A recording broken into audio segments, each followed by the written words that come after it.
Después de dar ese saludo, pueden tomar su lugar ahí donde están. Estamos muy agradecidos con Dios por lo que Él ha estado enseñando y revelando mediante su palabra. Y hoy vamos a seguir nuestro estudio en el libro de Marcos. La semana pasada vimos cómo Jesucristo entró a Jerusalén y la primera cosa que a donde Él fue al templo. Es decir, que la meta de Jesús no era la ciudad, sino era el templo. Y hoy vamos a ver por qué. ¿Por qué fue de esta manera? Es muy obvio que cuando uno ve o está escuchando las noticias de lo que está sucediendo en las iglesias hoy en día, nos estamos dando cuenta que hay muchas personas y muchas iglesias donde no ha visto fruto del evangelio en sus vidas o en nuestras vidas.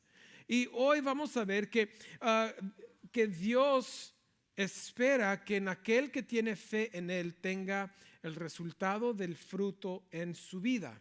Estamos viendo cómo pastores están fracasando, estamos viendo cómo por causa de eso las iglesias están en mucho dolor, mucho quebrantamiento, y quizás es Dios llegando a limpiar casa aún en las iglesias para decir que ya fue suficiente, ya se han tomado a ventaja de la oportunidad de la gente, han tomado a ventaja de el lidiar o enseñar un evangelio falso para su ganancia, y Dios está llegando a limpiar primeramente dentro de su casa. Y hoy vamos a ver que en esta historia Jesús llega al templo y hace lo mismo. ¿Por qué? Porque no hubo fruto dentro de lo que era el sistema de la religión de los judíos. Dos cosas que vamos a ver es muy sencillo, es esto. Vamos a ver el resultado de adoración sin fe y vamos a ver el resultado de adoración en fe. Esas dos cosas vamos a ver. Ahora vamos a Marcos capítulo 11 y vamos a abrir con el versículos 12 al 14, pero antes de eso les quiero proponer el punto de este sermón que vamos a ir viendo mientras que estudiamos estos pasajes. Y el punto dice esto: con mi fe puesta en Dios, Él producirá fruto en mi vida de adoración y oración.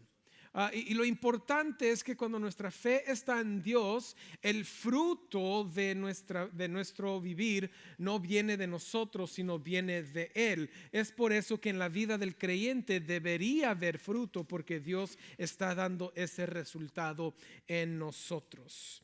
Vamos a Marcos capítulo 11, versículos 12 al 14. La semana pasada Irving dio un buen sermón sobre la entrada triunfal de Jesús. Él vino a prometer o a traer paz con Dios mediante su humildad y su servicio, y cómo Él se iba a entregar para hacer para redimirnos a nosotros. Él vino a darse para poder darnos a nosotros la salvación. Y ahora ese fue el primer día, entra a su templo. Él como que vio qué estaba sucediendo, y luego se dice que después se fueron de nuevo de Jerusalén a Betania, donde se estaban hospedando durante este tiempo él y sus discípulos. Y ahora resulta la mañana del segundo día, y ahora Jesús y los discípulos van en camino de nuevo a Jerusalén. Y dice Marcos 11, 12 al 14, esto dice: al día siguiente, cuando salieron de Betania, Jesús tuvo hambre. Y viendo de lejos una higuera con hojas, fue a ver si quizá podría hallar algo en ella. Y cuando llegó a ella, no encontró más que hojas, porque no era tiempo de higos. Jesús, hablando a la higuera, le dijo: nunca jamás coma nadie fruto de ti. Y sus discípulos le estaban escuchando. Marcos nos quiere dar saber que los discípulos escucharon lo que Jesús le dijo a la higuera. Y luego seguimos en el versículo 15, dice: llegaron a Jerusalén, y entrando Jesús en el templo comenzó a echar fuera a los que vendían y compraban en el templo. Volcó las mesas de los que cambiaban el dinero y los asientos de los que vendían las palomas. y no permitía que nadie transportara objeto alguno a través del templo. Les enseñaba diciendo: ¿no está escrito, mi casa será llamada casa de oración para todas las naciones? Pero ustedes la han hecho cueva de ladrones. Los principales sacerdotes y los escribas oyeron esto y buscaban cómo destruir a Jesús, pero le tenían miedo, pues toda la multitud estaba admirada de su enseñanza. Cuando atardecía, Jesús y sus discípulos solían salir fuera de la ciudad, regresaban a Betania. Esto era cada día durante esta última semana de la vida de Jesucristo. Al abrir esta historia, nos dice Marcos que Jesucristo llega en camino y dice: tengo hambre. ¿Cuántos de ustedes han estado sobre la carretera, van rumbo a Dallas, son 7 horas de aquí de Laredo a Dallas, y les entra el hambre y que dicen: tengo hambre, necesito encontrar algo que comer? Jesús iba en un camino un poco más corto, no hacia Dallas, pero yendo en el camino o en camino hacia Jerusalén, Jesús vio una higuera y vio que la higuera tenía hojas desde lo lejos. Jesucristo se acerca a la higuera y al acercarse a la higuera, Jesús se da cuenta que no hay frutos sobre la higuera. Entonces, ¿qué hizo Jesús? Puso maldición sobre la higuera y le dice: nunca jamás coma nadie fruto de ti. Nunca jamás que come nadie fruto de ti. La pregunta que uno se tiene que hacer primeramente es: ¿por qué hizo Jesús eso? Esta es una de las historias que unos utilizan para decir: ya ven, por eso es que yo no creo en este Jesús tuyo. Es un Jesús inmaduro. Ese árbol, esa pobre higuera, ¿qué tenía que con esa maldición que le puso Jesús? No debería hacer eso. Lo hizo porque se enojó, porque no había comida o no había fruto, y como no había fruto se enojó Jesucristo, dice y la maldijo y dijo: que ya nadie coma de ti. Pero la verdad es que eso es muy lejos de la verdad, porque lo que es esta historia para nosotros y para los discípulos era una parábola que Jesucristo estaba utilizando para enseñarles a los discípulos lo que iba a llegar a ser al templo y la sistema religiosa de los judíos al llegar a Jerusalén. Y nosotros vemos y dice que el árbol tenía hojas, pero no había fruto porque no era el tiempo de higos. Y uno dice: pues entonces, ¿por qué lo hizo Jesús? Pues uno tiene que estudiar un poco lo que resulta de la higuera y cómo la higuera da fruto y da sus hojas. Y uno al estudiar eso se da cuenta que la higuera da frutos 2 veces al año. Entre febrero y marzo, un árbol, una higuera, empieza a dar fruto, empieza a brotar fruto de la higuera. Y este fruto tiene que llegar antes de las hojas. Llega el fruto primero, y si es fruto pequeño, es fruto que alguien lo puede tomar y se lo puede comer. Y luego, después de llegar ese fruto en febrero y marzo, en abril, que estábamos entre marzo y abril cuando Jesús llegaba a Jerusalén, luego resultan las hojas verdes. Cuando Jesucristo llega y él ve de la distancia un árbol o una higuera con hojas, él está pensando que si tiene hojas, tiene fruto. Cuando llega el árbol, no tiene fruto, y eso es una señal clave para esas personas que conocen eso o llevan la cosecha de las higueras, porque ellos saben si el árbol no da el primer fruto entre febrero y marzo, no va a haber higos en el tiempo de agosto a octubre, cuando es la cosecha de los higos. En otras palabras, es un árbol que no va a dar fruto de nada. Y Jesucristo, viendo eso, lo toma como un ejemplo de una parábola que él está dando a conocer a los discípulos. Y es esto: si no hay fruto, tiene que morir. Jesucristo había dicho eso, ya dijo eso y lo enseña en Juan cuando él dice yo soy la vid, tú eres la rama, ustedes son la rama, pero lo que es de buen vid va a dar buen fruto y lo que es de mal vid no va a dar mal fruto. Y dice si un árbol no da buen fruto, lo tenemos que ¿qué? Lo tenemos que arrojar al lago de fuego, tiene que terminar. Y eso es lo que está haciendo. Pero Jesucristo, de nuevo, utilizando la naturaleza, el árbol, para enseñar que había una hipocresía en los judíos y su sistema de religión, donde parecía ver que había vida, pero no había fruto en ellos.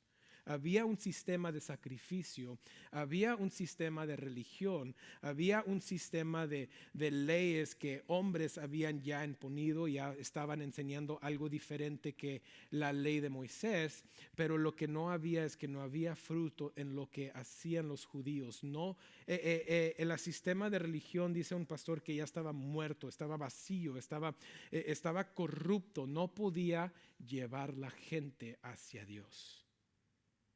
Entonces Jesús, cuando llega a Jerusalén, él tiene que terminar con ese sistema.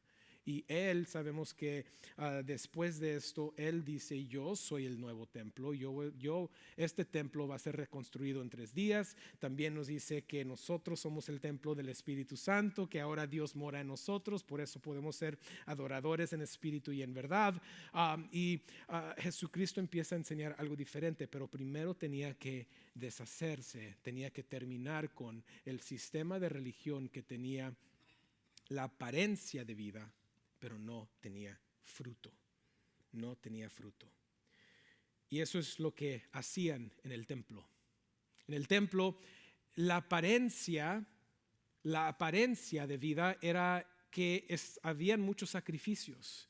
La apariencia de vida es que muchos peregrinos llegaban de diferentes lugares de Judea, de Galilea, de otras áreas de diferentes naciones, que llegaban hasta gentiles a poder orar a Dios, a poder sacrificar hacia Dios y ojalá poder llegar al centro, porque el templo del judío era el centro donde supuestamente estaba Dios y donde ellos podían llegar a adorar a Dios. De su sistema de religión, el centro de adoración era el templo de Jerusalén, el templo a donde Jesucristo llegó. Y él llega y él no encuentra el fruto. De hecho, nosotros sabemos que esto es verdad. ¿Por qué? Porque cuando llegó el Dios de la religión, cuando llegó el Dios de los israelitas, a su templo ni lo reconocieron. Estaban tan ciegos con lo que ellos pensaban que era su religión, que cuando llega el Dios del templo ni lo reconocieron y lo sacaron, y sabemos que días después lo crucifican. Era tan corrupto, era tan muerto la adoración de ellos que ni lo reconocieron a él. ¿Y qué podemos decir de este tipo de adoración? ¿Qué podemos decir de este tipo de apariencia de la higuera? ¿Qué es? Pues es la hipocresía. Es la hipocresía.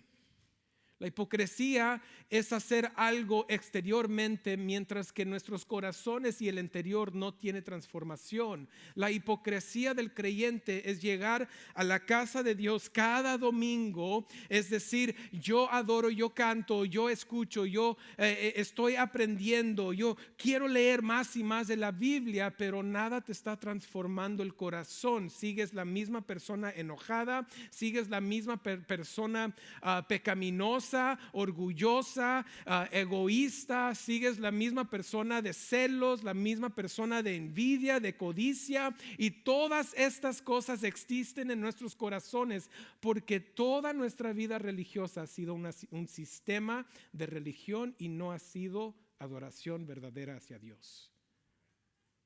Eso, hermanos, es hipocresía. Hipocresía. Hace unos años, dice R.C. Sproul, que llegó un amigo de él con él y le pide, vamos a ir a esta área a predicar el evangelio, pero te pido un favor, ¿puedes escribir un libro que conteste las 10 los 10 argumentos que utiliza el incrédulo contra la iglesia. Y le dice el pastor R.C. Sproul, ok, sí lo haré. Y R.C. Sproul dice que la pregunta o el argumento número 1 era que la iglesia está lleno de hipócritas. ¿Por qué? Porque está lleno de gentes que con sus labios bendicen a Dios, pero sus corazones siguen muy lejos de Él. Y tenemos que tener mucho cuidado con eso. La hipocresía es un engaño muy peligroso para nosotros y para el evangelio. Porque nosotros podemos pensar que estamos bien con Dios como estaban los judíos, y lo pensaban los judíos, mientras a la misma vez estar muy lejos de Él. Por eso dice Jesús, van a ver aquellos que llegan conmigo y me dicen, Señor, Señor. Y dice, aléjate de mí, yo nunca te conocí. Pero hice milagros en tu nombre. Aléjate de mí, porque nunca te conocí. La hipocresía da la apariencia de tener algo que no tienes. Y tenemos que siempre estar revisando nuestros corazones y dejar que Dios busque y en nuestros corazones, como dice el salmista, busca en mí. De poder decir, Dios, ¿dónde no hay fruto en mi vida? Si has ido a la iglesia por 20 años y sigues siendo la misma persona, advertencia.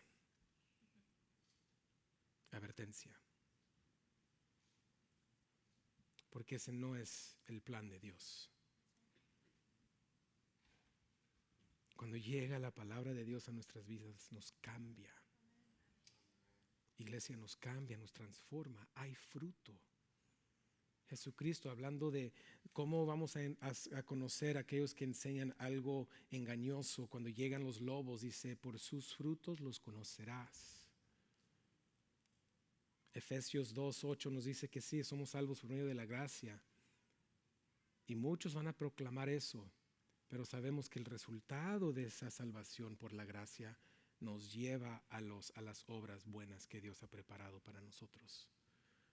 Te digo, si sigues la misma persona enojada, engañosa, sin paciencia, envidiosa, la misma avaricia, sin perdonar a nadie, advertencia. Te digo, ve a casa y pídele a Dios que realmente te lleve a la fe en Jesús y en el Evangelio, porque una fe verdadera en el Evangelio nos va a llevar al arrepentimiento. Nos dice la palabra de Dios que la misericordia de Dios nos lleva ¿a dónde? Al arrepentimiento. El resultado de la misericordia de Dios es arrepentirnos, no vivir en hipocresía, como lo hacían los judíos en el templo. Estos estaban tomando a ventaja de los demás. Dicen las cosas que estaban haciendo, que Jesús echó afuera al que vendía y compraba en el templo, volcó las mesas de los que cambian el dinero y los asientos de los que vendían palomas. Ahora, ¿qué es todo esto? Okay. Los sacerdotes principales o los líderes principales de la religión judía habían dicho, nosotros sabemos que millones de personas van a llegar a este templo. ¿Por qué? Porque es el centro de adoración con nuestro Dios, con el único Dios vivo. Y era el único templo en todo el mundo. Y este templo siempre era para todas las naciones. Por eso dice una casa de oración para las naciones. Isaías 56:7 dice, y los traeré a mi monte santo y los alegraré en mi casa de oración. Sus holocaustos y sus sacrificios serán aceptados sobre mi altar, porque mi casa será llamada casa de oración para todos los ¿qué? Los pueblos, no solamente para los judíos, para todos los pueblos. Dios había establecido su templo para poder dar luz al mundo, que Él era el Dios de toda la creación, el Dios vivo.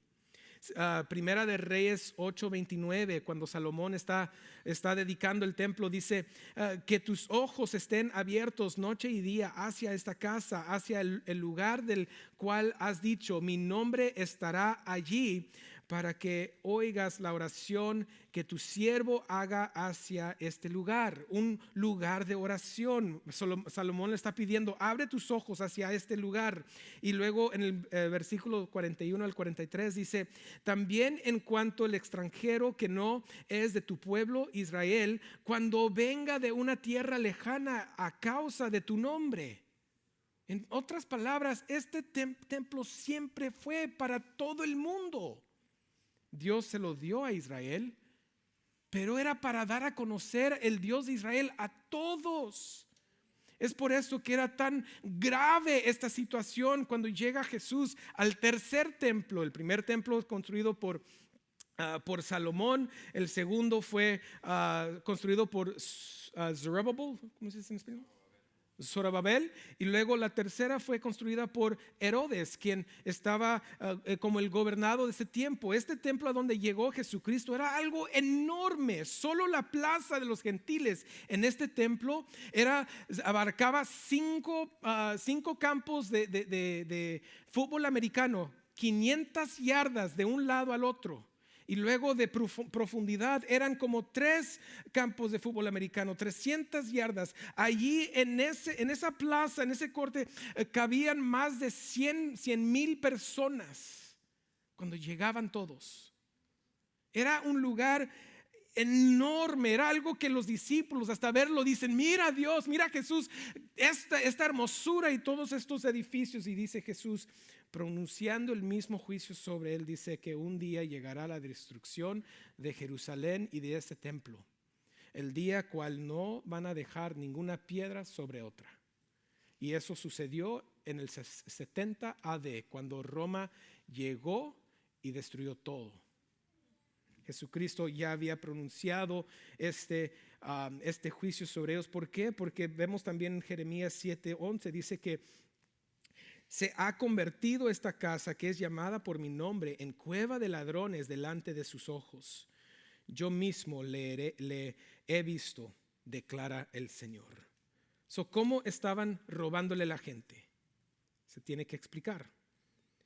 Y lo que hacían es que ellos, los líderes religiosos, se habían puesto de acuerdo con todos los que vendían los animales para el sacrificio, los que tenían para poder cambiar el dinero que llegaba al templo. Y ellos decían, ok, van a llegar los peregrinos, no van a tener su cordero.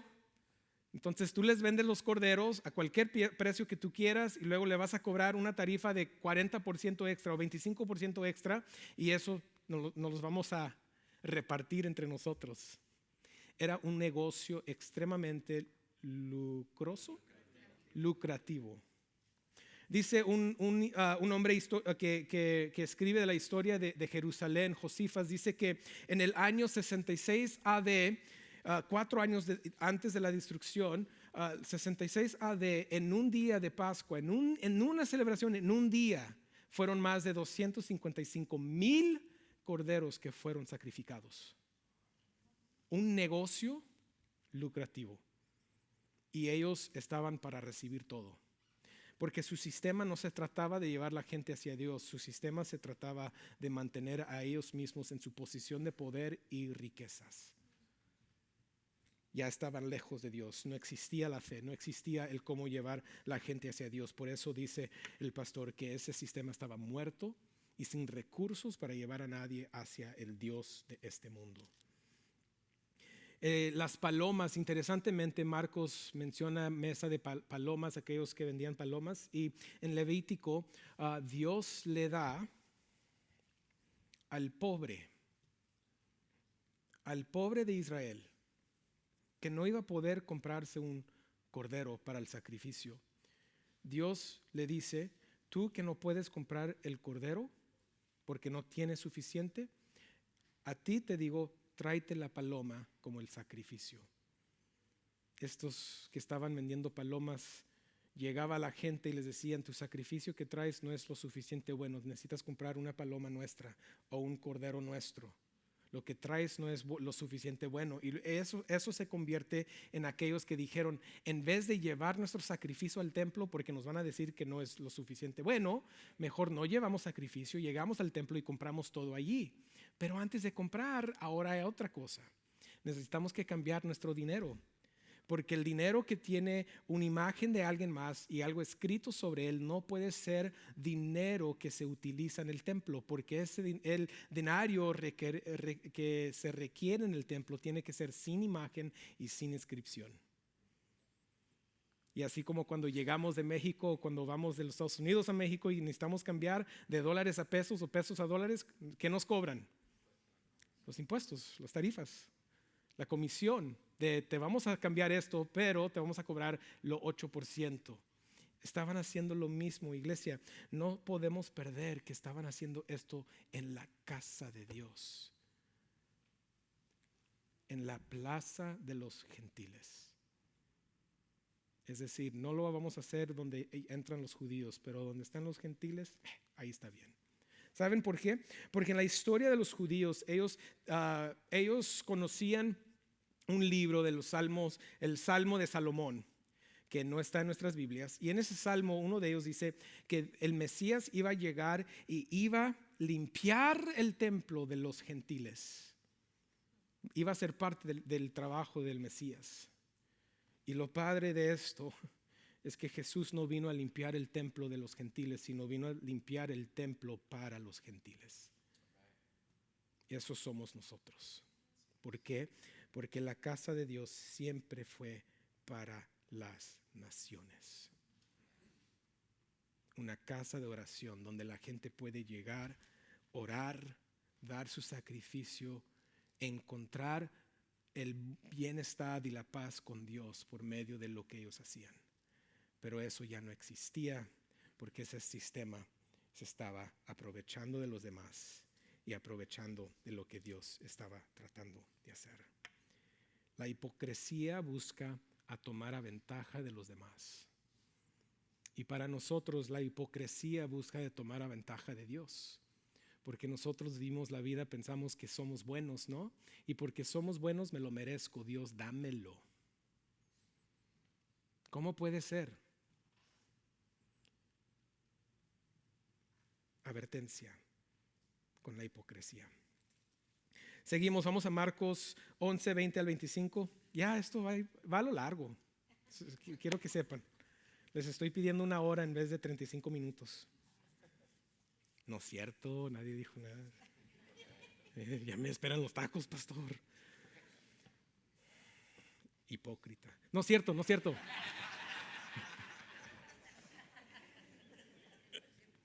No es cierto, no es cierto. Los amo.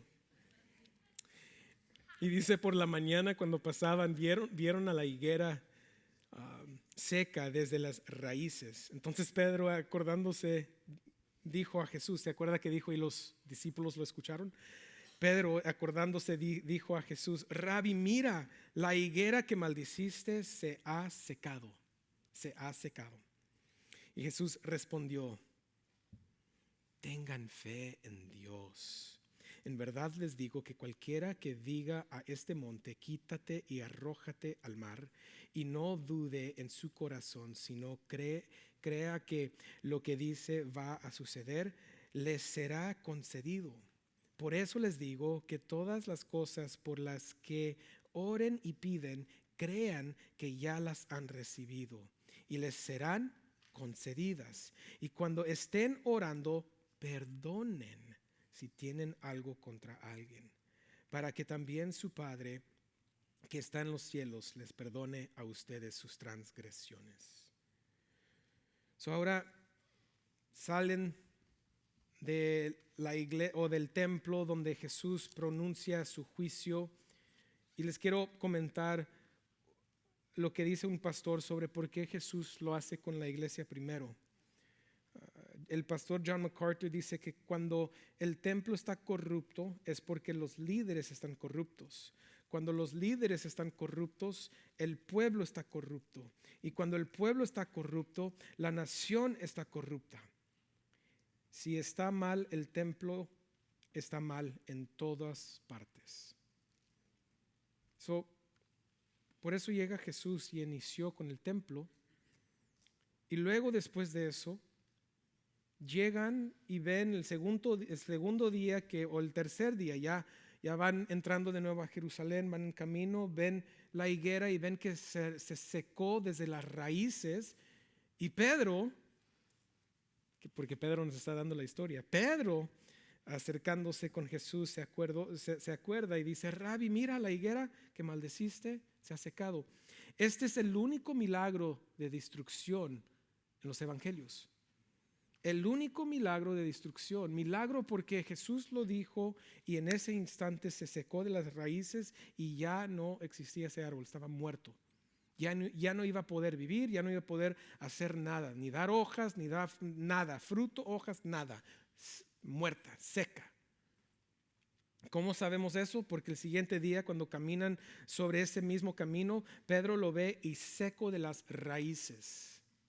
Es decir, en el momento que Jesucristo dijo, lo hizo.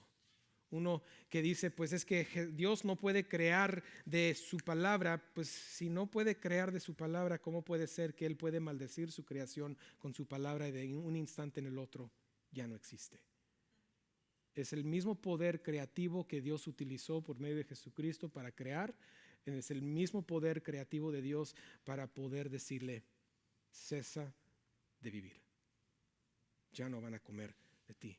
Y la respuesta de Jesús a Pedro, me imagino que era como el padre que dice: pues Dios, o sea, Señor, si puedes sanar a mi hijo, por favor hazlo. Jesús le dice: si puedo. ¿No sabes con quién estás hablando? Me imagino que igual Jesús está diciendo a Pedro, ¿cuántas veces te tengo que decir? Ten fe en Dios. ¿Y qué dice? Dice que cualquier cosa que tú digas, o que cualquier persona que tenga la fe, le puede decir a este monte que se quite y se arroje al mar. Ahora, iglesia, no está diciendo literalmente que le vas a ir a decir al monte Everest, o hacia la montaña Everest que está al otro lado del mundo. No puedes ir con él enojado, porque muchos han fallecido tratando de subir esta montaña y escalar esta montaña. No puedes decir: vete tú al mar. Eso no es lo que Jesucristo está diciendo. Este dicho es lo que se conoce como un hipérbola. Que es una exageración en dicho para hacer el punto. Ahora, durante este tiempo, de la manera que ellos escribían y hablaban de las montañas, eran de los problemas enormes que la gente tenía en su vida. No era un monte físico. Es decir, Pablo, tú vas a llegar a la cárcel, pero ten fe, porque yo te voy a sacar de ahí para seguir en el trabajo misionero. O de la prisión, ¿sí me explico?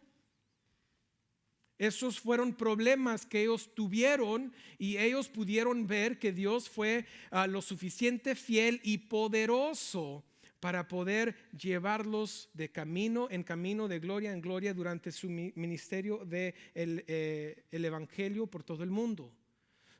Jesucristo está diciendo que el que confía en Dios, el que tiene fe en Dios, puede ver que Dios va a mover las montañas que son necesarias moverlas en nuestras vidas, que son problemas grandes. Y dice: por eso les digo en el versículo 24, por eso les digo que oren y pidan y crean que las han recibido. Él está diciendo: el que ora con fe,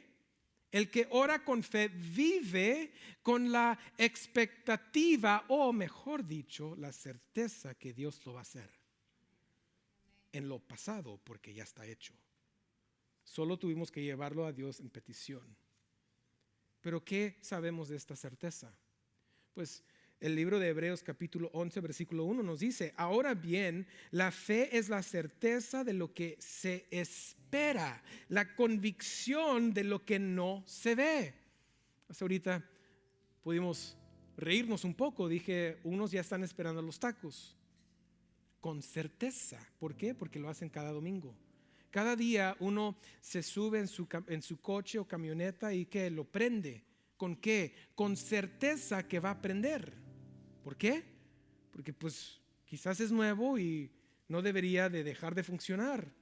Unos de nosotros compramos un refri y esperamos 3 semanas después que va a seguir funcionando. Y luego nos damos después 2 veces, no solo una, que no iba a funcionar. Pero teníamos la certeza que sí. Iglesia, ¿saben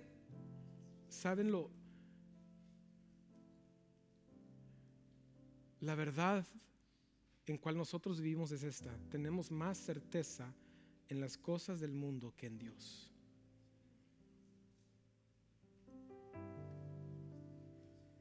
Piensen en eso. Aún como creyentes tenemos más fe y certeza en las cosas de este mundo que en Dios mismo.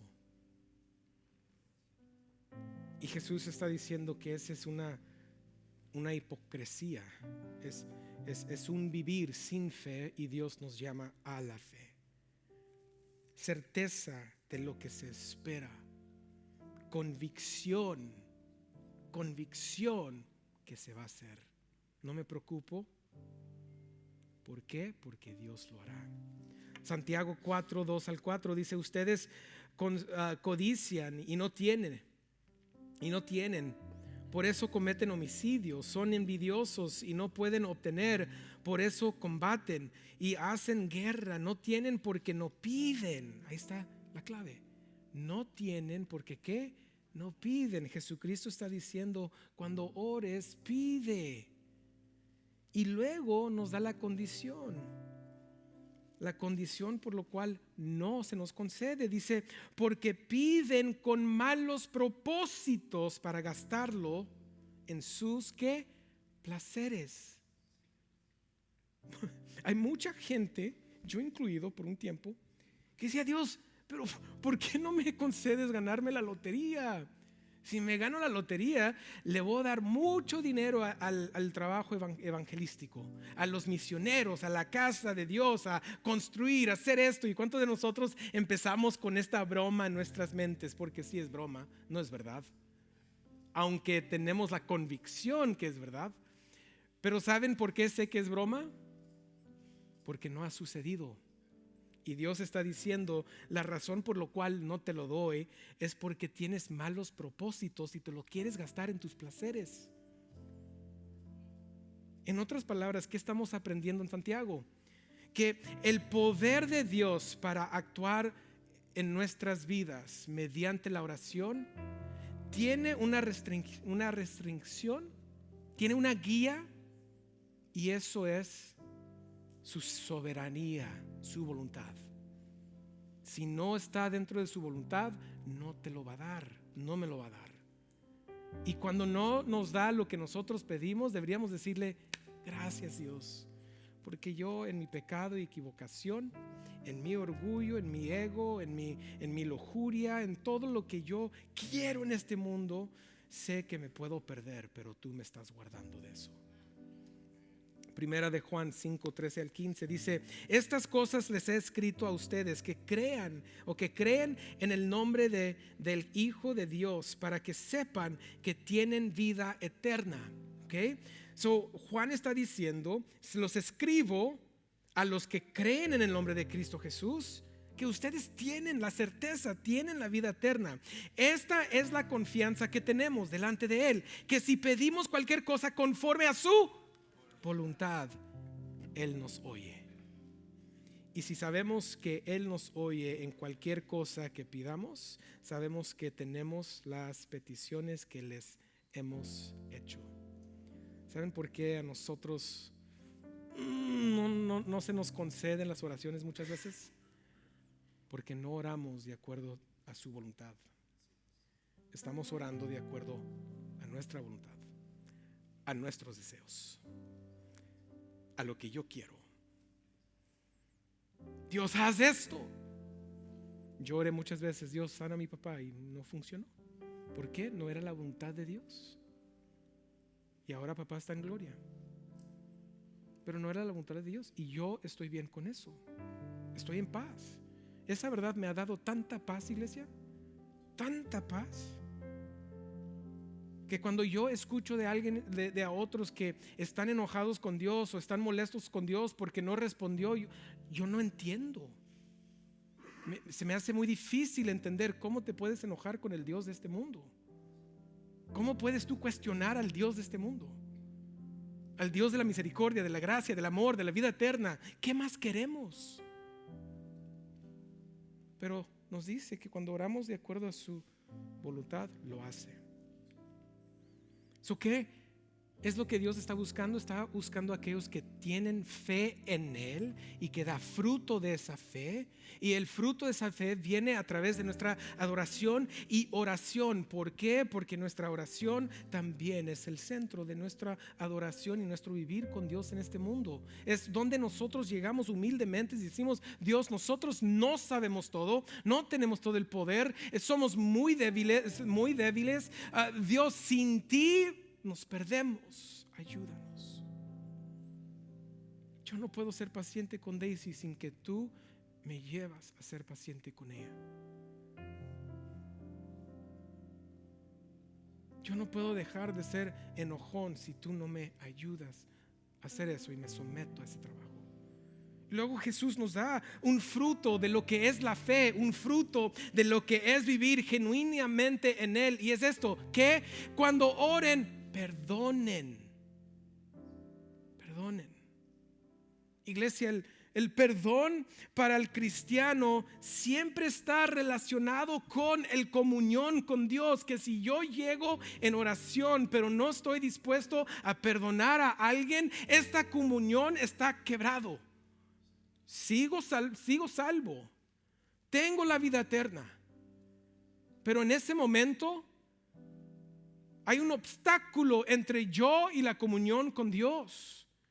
Y Él no me va a seguir perdonando en este mundo, dándome comunión con Él en este mundo, si yo no estoy dispuesto a hacer lo que Él ha hecho por mí.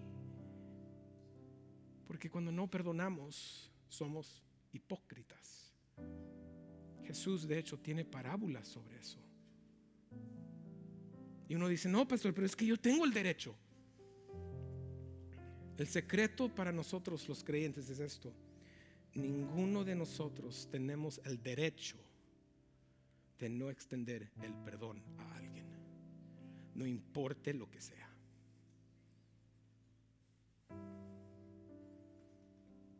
¿Quieres ver si hay fruto en tu vida? Esculca tu corazón, revisa tus pensamientos. ¿Hay rencor? ¿Hay enojo? ¿Hay dolor? Porque alguien te hizo daño hace 20 años y todavía no has podido tú perdonar a esa persona. El fruto de Dios es el perdón.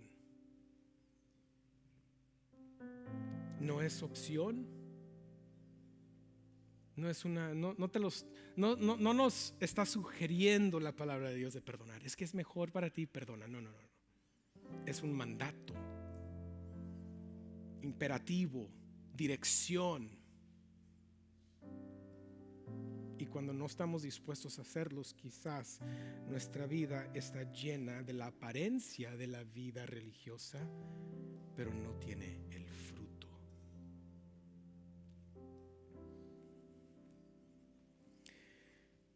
Durante 100 días en el 1994, en Ruanda fue un campo de exterminio.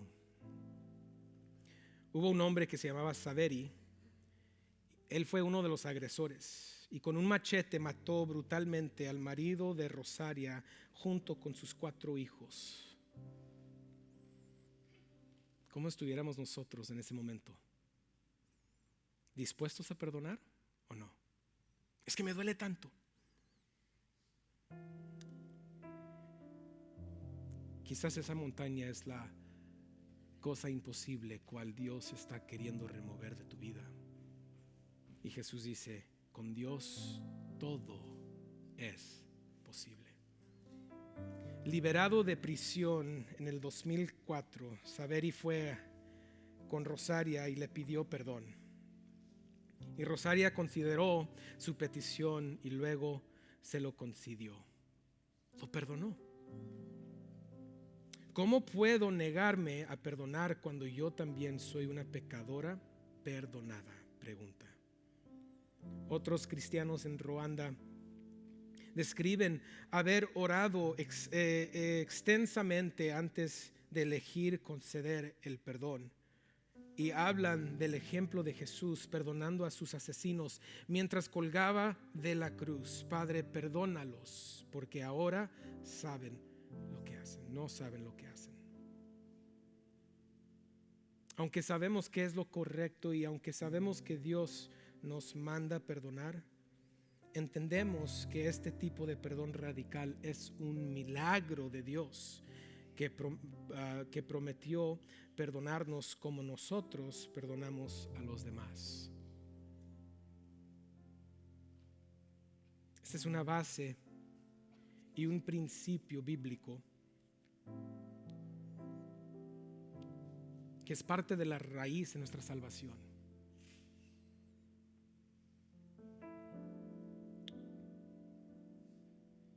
En tu vida esta semana, en estos días, si tienes algo contra alguien que no has perdonado, si yo tengo algo, mi oración es: Dios, yo no quiero ser hipócrita.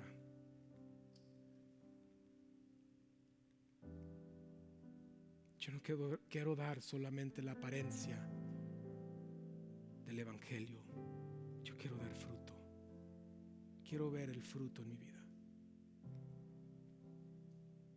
¿Y saben qué? Como es la voluntad de Dios que nosotros podamos perdonar, ¿qué creen que Dios nos va a llevar a hacer? Perdonar. Que aunque nosotros es muy imposible porque el dolor todavía sigue muy presente, porque quizás la violación fue muy grave, el abuso fue muy grave, las palabras fueron muy fuertes.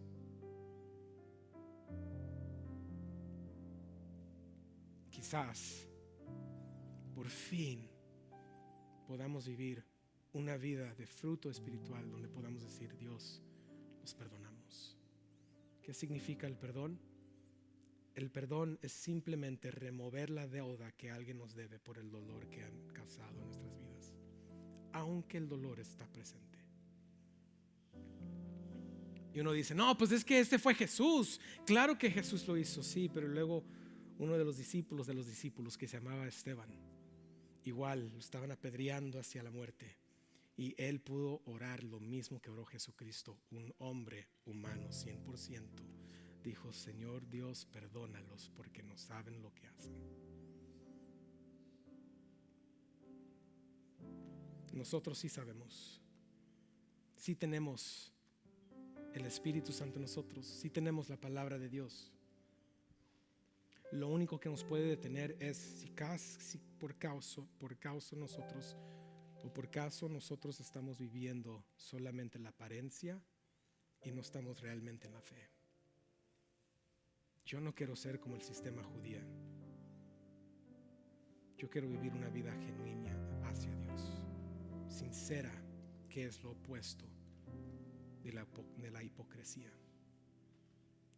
Y mi deseo es que nosotros como iglesia podamos ser conocidos en toda nuestra ciudad como una iglesia donde hay fruto. Ese fruto de perdón, de servir, de amar, de cuidar y de creerle a Dios en todo. Lo podremos vivir. Padre, te damos gracias porque eres bueno.